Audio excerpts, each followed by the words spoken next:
Hello guys, आज हम लोग बात करेंगे वैक्सीन पे अपडेट्स की।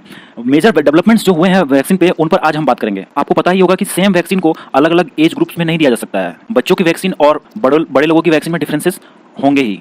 वैक्सीन अपडेट्स में आज हम लोग यही जानेंगे कि किन किन देशों ने बच्चों की वैक्सीन के लिए मंजूरी दे दी है वैक्सीन ट्रायल्स के बाद। साथ ही इंडिया का स्टेटस क्या है वैक्सीन को लेकर के, क्योंकि 18 ईयर्स से जो प्लस हैं उनका वैक्सीनेशन ऑलरेडी गवर्नमेंट करा रही है, उनका चल रहा है। लेकिन बिलो 18 ईयर्स का क्या सीन रहेगा, उन पर क्या कुछ वर्कआउट हो रहा है कि नहीं वैक्सीनेशन को लेकर के इंडिया में, इसके बारे में हम लोग चर्चा करेंगे इस वीडियो में। साथ ही अमेरिका और कनाडा से अपडेट्स है वैक्सीनेशन को लेकर, जहां एक और अमेरिका जो है 12 से 15 साल के बच्चों का वैक्सीनेशन ग्रांट कर चुका है और वह 100% इफेक्टिव भी माना जा रहा है। 2 साल से 11 साल के बच्चों का वैक्सीनेशन बहुत ही जल्दी आने वाला है और साथ ही साथ 6 महीने से 2 साल के बच्चों का जो ट्रायल है वो भी बहुत ही जल्दी अब स्टार्ट हो गया है अमेरिका में। अगर बात करें अमेरिका में क्या डेवलपमेंट्स हुए हैं वैक्सीन का, तो अमेरिका की जो FDA एजेंसी है, फूड एंड ड्रग्स एडमिनिस्ट्रेशन, उसने फाइजर बायोटेक की कोरोना वैक्सीन को 12 से 15 साल के बच्चों के लिए अनुमति दे दी है। और इसके पहले कनाडा बच्चों की इस पहली वैक्सीन को इजाजत दे चुका है।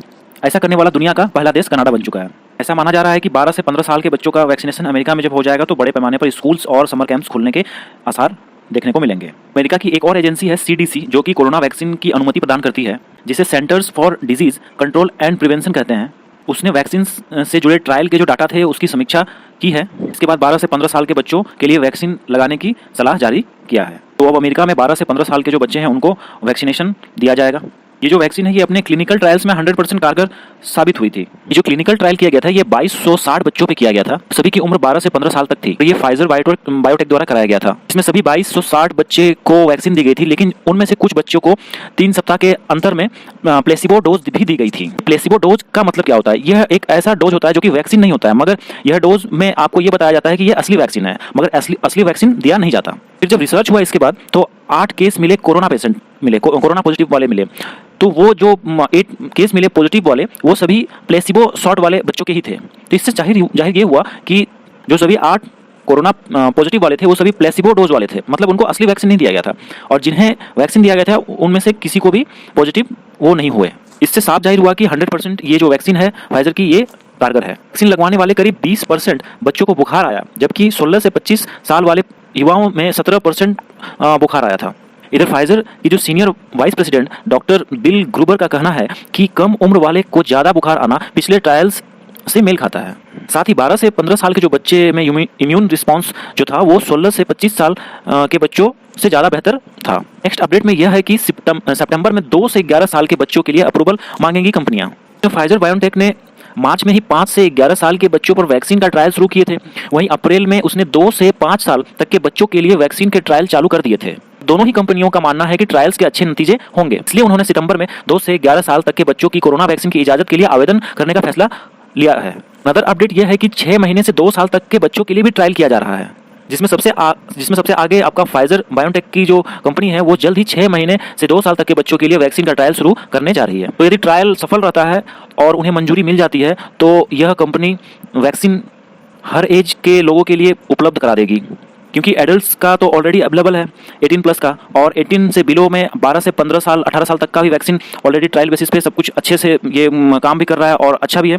मगर जो पीछे का बात करते हैं तो उनका ट्रायल चल रहा है, और यदि वो पॉसिबल हो जाता है, उनका आउटकम से अच्छा रहता है, तो हर एज के लिए, हम लोग यदि बात करें नवजात से लेकर के बुजुर्गों के लिए, कोरोना वैक्सीन उपलब्ध हो जाएगा।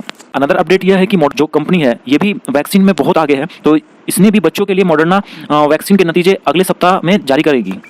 जहां 12 से 17 साल तक के किशोरों के लिए मॉडर्ना की वैक्सीन के भी नतीजे अगले सप्ताह आ सकते हैं। वहीं 6 महीने से 12 साल तक के बच्चों के लिए वे क्लिनिकल ट्रायल्स के नतीजे जुलाई के बाद अगले 6 महीने में कभी भी आ सकते हैं। एक और वैक्सीन की कंपनी है एस्ट्राजेनिका, इसने भी 6 महीने और उससे ज़्यादा उम्र के बच्चों के लिए वैक्सीन की टेस्टिंग कर रही है। इधर जॉनसन एंड जॉनसन कंपनी भी जो है बच्चों पर वैक्सीन के क्लिनिकल ट्रायल्स की योजना पर काम कर रही है। और नोवावैक्स वैक्सीन कंपनी भी 2 से 47 वर्ष तक की आयु के 3000 किशोरों पर अपनी वैक्सीन के ट्रायल शुरू कर दिए हैं। और ये जो ट्रायल है लगभग 2 साल तक चलेगा, मतलब 21-22 तक आप मान के चलिए ये ट्रायल्स चलते रहेंगे। आइए बात करते हैं भारत की। यहाँ पे 18 से बिलो वाले बच्चों के लिए वैक्सीन की क्या उम्मीदें हैं? तो भारत में बच्चों की वैक्सीन की अभी कोई उम्मीद नहीं है। इस साल 1 जनवरी से 30 अप्रैल के बीच भारत में मिले कुल कोरोना मरीजों में से करीब 11.5% की उम्र 20 वर्ष या उससे कम थी। तो ये चौंकाने वाला बात है। तो भारत की जो वैक्सीन निर्माता कंपनी है भारत बायोटेक, इन्होंने फरवरी में कोवैक्सीन के ट्रायल्स में बच्चों को भी शामिल किया था। उसमें शामिल किया था, मतलब इजाज़त मांगी थी, मगर उसे खारिज कर दिया गया था। उसके बाद भारत में अभी तक कोई कंपनी बच्चों की वैक्सीन के लिए ट्रायल्स नहीं कर रही है।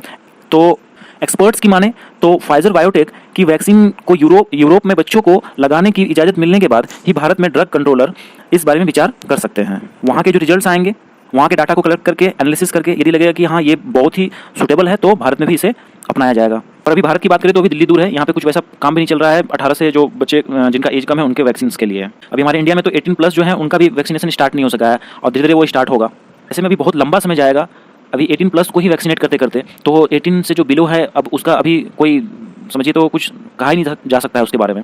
तो ये थे दोस्तों मई मंथ के अपडेट्स टोटल वैक्सीन जो बड़ी बड़ी जो कंपनियां हैं वैक्सीन की उनको लेकर के कि वो अभी तक अपना क्या काम कर रही हैं वैक्सीन में, और जो खासकर जो अभी जो फोकस हुआ है कि बच्चों की वैक्सीन के लिए, क्योंकि अभी इस बार का जो स्ट्रेन आ रहा है इसमें बच्चे लोग भी अफेक्ट हो रहे हैं, फिर आपका टीनेजर्स भी अफेक्ट हो रहे हैं। तो उनके वैक्सीन को लेकर के कंपनियां जो है काम कर रही हैं, तो वो कहाँ तक काम कर पाई हैं उन पर मैं जो है इसका पूरा आपको बताया विस्तार से, और आने वाले समय में और भी अपडेट्स जो आएंगे मैं आपको दूंगा। तो इस तरह की अपडेट्स के लिए हमारे चैनल के साथ जुड़िए और ज़्यादा से ज़्यादा इस वीडियो को शेयर कीजिए ताकि दूसरों तक भी इन्फॉर्मेशन पहुंच सके। और अपने यहाँ पे तो ऐसा कुछ अभी सिस्टम नहीं है कि वैक्सीनेशन का जो 18 बिलो है, तो आप लोग को खुद का जो बचाव है उसी को पालन करना है, मास्क वगैरह पहनना है, जो आपको बोला जा रहा है उन सब चीज़ों का ही पालन करके आप बच सकते हैं। तो चलिए फिर इस तरह की कुछ इन्फॉर्मेटिव वीडियो के साथ फिर मैं आऊँगा। तब तक के लिए आप अपना सेहत का ख्याल रखिए, अच्छे रहिए, स्वस्थ रहिए।